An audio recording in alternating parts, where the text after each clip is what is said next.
Hello, everybody. My name is Adrienne Green. Last year, I was at work when my 13-year-old daughter called me. Mommy, I'm scared. My friend is texting me that she is going to kill herself. She's supposed to come back to school next week, and she doesn't want to. She says the bullying is going to continue, and this is the only way for the pain to stop. As a mother receiving this phone call, I was panicked. But I knew I needed to stay calm for her. I knew I needed to be composed so I could help my daughter while I was on my way home getting to her. I told her she needed to call the police. She needed to tell them what the situation was. She needed to give them her friend's name and address. And she was also going to need to give them her name and address. That way, the police could come to our house, see the text messages, but they could also go to her friend's house and make sure she hasn't tried to hurt herself. And they can get her the proper evaluations to make sure she doesn't hurt herself. I'm very impressed with the level of maturity my daughter showed during that night. It's a level of maturity at 13 she shouldn't have to know or experience. Even the police who came to my home said she handled it very well. She was calm, she was clear, and she was only concerned about making sure her friend was okay. And as scary as that night was for me, for my daughter, for my daughter's friends, and for my daughter's friends' parents, the reason that that phone call took place is because the teen suicide rate is at an increased high. The New Jersey Department of the Violent Death Reporting System says that suicide is the second leading cause of death for children between the ages of 10 and 14. Suicide is the third leading cause of death for children between the ages of 15 and 24. That statistic says that our middle school kids, the second most likely cause of their death is suicide.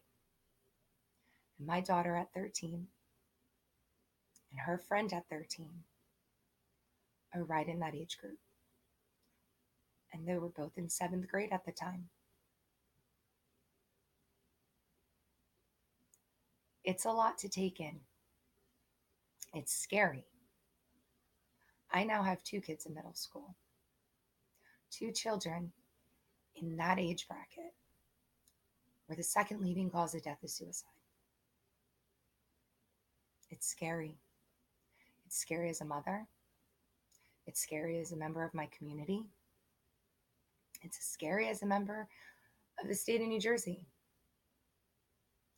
Current statistics show that two New Jersey residents die by suicide every day. Because of this situation, I started talking more about suicide and bullying and education that my girls were receiving in the schools.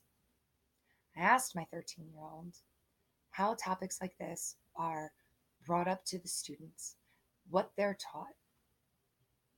And what I learned was these children are not receiving proper education. What she told me is in her middle school, every grade gets a semester of health. During these health classes, there is one day that is dedicated to suicide education and prevention. That one day out of an entire school year, kids are taught quickly and briefly, here's a suicide hotline. Suicide is prevalent among youth. These are some of the signs you can look for. It's not in depth. It doesn't discuss with the kids what they would really be seeing in their peers. It doesn't discuss who they can go to in their school community. It doesn't give these kids a sense of safety. I asked my daughter how the people in her school are alerted to children who are contemplating suicide. She told me it is the other students encouraging their friends to go and talk to a counselor or a teacher. It is not the teachers It is not the counselors that are encouraging these students to get help. As a mother with now two children in that school, that's a problem. We send our kids to school and we want them to be safe. We expect them to be safe. We also expect the teachers and the guidance counselors and the administration of those schools to be there for our children, to be a lifeline for our children when they're in that building. But what my daughter explained is that when kids do go to these counselors or teachers, the conversation is very quick and usually results in a phone call to the parents for the parents to handle the situation. Not much is done in way of education, and not much is done in way of making our children feel safe. Now, if we look at the CDC, it says that boys are 4 times more likely than girls to complete the act of suicide. But girls are more likely to attempt suicide. So if we look at how prevalent suicide is in New Jersey, with 2 residents dying a day, how suicide is the second leading cause of death for children between the ages of 10 and 14, and how the middle school in my school district and other school districts are not educating our children on the signs, the symptoms they might see, behaviors they'll see, or teaching our children who they can go to when they need help in the school, if they need to go to a hotline, even the police. That is only going to keep the suicide rate of our teens at a high.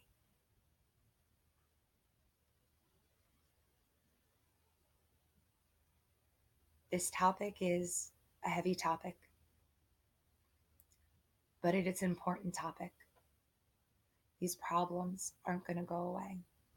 We need to provide our kids with safety, a support system, and education on suicide. The Signs of Suicide Prevention Program is a program that is universal and it's school based. They have a program designed for middle school, they have a program designed for high school. And what this program does is it goes in and it teaches children what they need to know so they can get the help they need so they don't end their life. It also teaches these kids how they could be a lifeline and help their peers.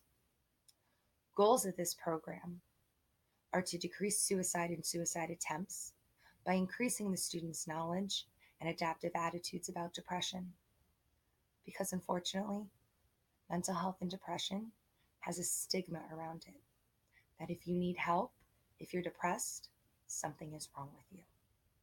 This program wants to raise the awareness that seeking help does not mean something's wrong with you. Another goal is to encourage these students to seek help for themselves or to seek help on behalf of their friends. We received a phone call from my daughter's friend's mother shortly after we had to call the police, and she was in tears thanking us for caring about her child enough to get her checked because she had no idea that her daughter was in the other room feeling the way she was feeling and saying the things she was saying. This program wants to teach more children to do what my daughter did that night. Another goal is to engage the parents and the staff members of the community so we can sit there and have a safe space to talk and be there for our children, our children's friends, and as a community as a whole. Because as part of the school district, we're in touch with more than just our own children. And if we could be a lifeline for children who go to school with our kids, that could be the difference of saving their life or not. The most important goal of the suicide prevention program is to educate and encourage schools to develop community case partnerships to support the student's mental health.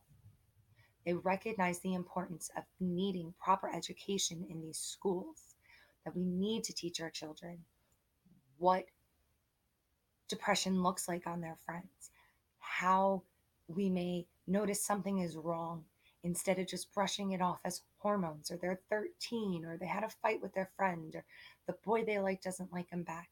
It helps these kids to be more aware, because if a 13-year-old's friend says they're going to kill themselves and does, that's a heavy weight for that child to carry around.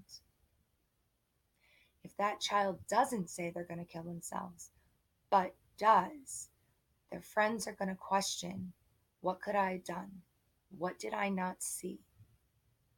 As an adult, it's questions that go through my head. And as a mom of 4 girls, and I talk to my girls a lot, openly about a lot of topics, I know it's something that would go through their heads, because my daughter said those text messages that night came out of nowhere. She would have never thought her friend would have said them. We need to educate our children on the risk factors for teen suicide. One day of health class each year is not enough. We need to teach our children that there is nothing wrong with asking for help.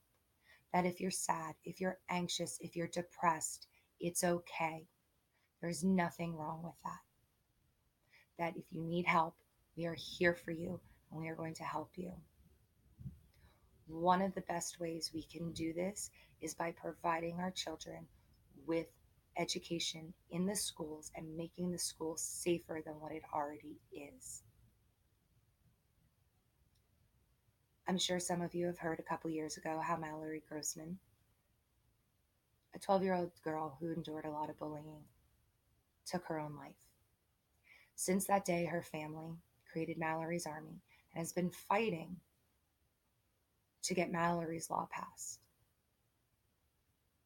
They go into schools teaching our young children how important it is to be aware of what's going on with you and your friends, but also emphasizes that it is important for the school to be there for that child. Because in Mallory's case, the school didn't do what it was supposed to do. The parents had gone to the school, but unfortunately, what is present in our schools for our children in these situations is not enough. And Mallory is no longer with us.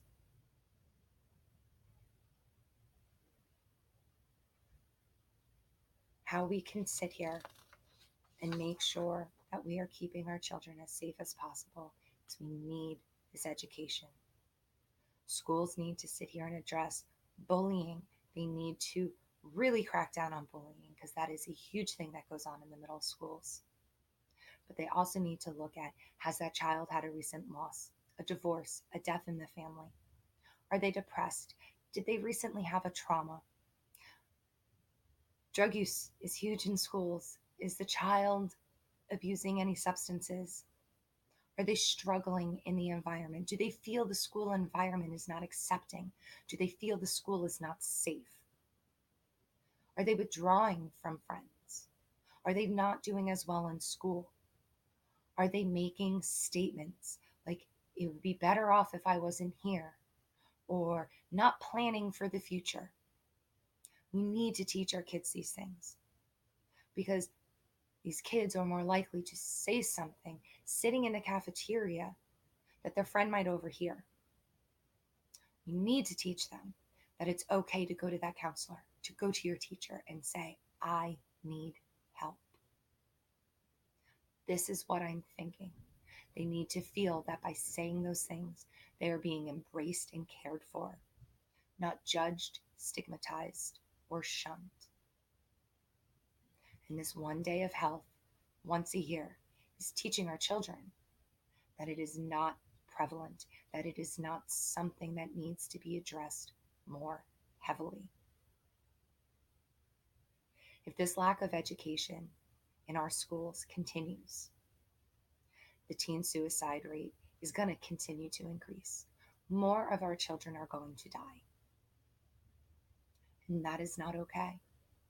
But if we sit here and we encourage our schools to have more education, to dedicate more time in health class, a week or more, to teaching these children about signs that they will see from their friends, feelings they may be having themselves. If we teach them that the staff of the school is there for them, if we have organizations like Mallory's Army come into these schools and do presentations, personalizing the message, showing these children and essentially these schools the importance of the school community and how we need to work together as parents, as a school, as a community, we can see this teen suicide rate decrease. For me, that phone call, knowing about Mallory's Army, knowing that the education our children are receiving in the school is not sufficient enough, I'm going to speak to my district's Board of Education and encourage them to bring in more speakers like Mallory's Army. I'm going to encourage them to increase the amount of education that is given to these students on teen suicide. It cannot be there was a death, grief counseling is available if you need it, and go on with the day. We need to get to these students before that death happens. We need to show them there is nothing wrong with asking for help. And I'm going to tell the school district statistics statewide, countywide, and unfortunately in my town, how many children have taken their life in the past couple years. One child taking their life is too much in my book. And if there's something that we can do about it, we need to do it. So I encourage all of you to look into the education that's given at your schools, in your school districts, and see what is being done to teach our children that they're valued and that if they're struggling from bullying, from trauma, from loss, from not doing well in school, from the pressures of growing up and experiencing life as a middle schooler, almost high schooler, that there are adults in that school who care about them and are there for them, and that they are a lifeline to be there to help save their life.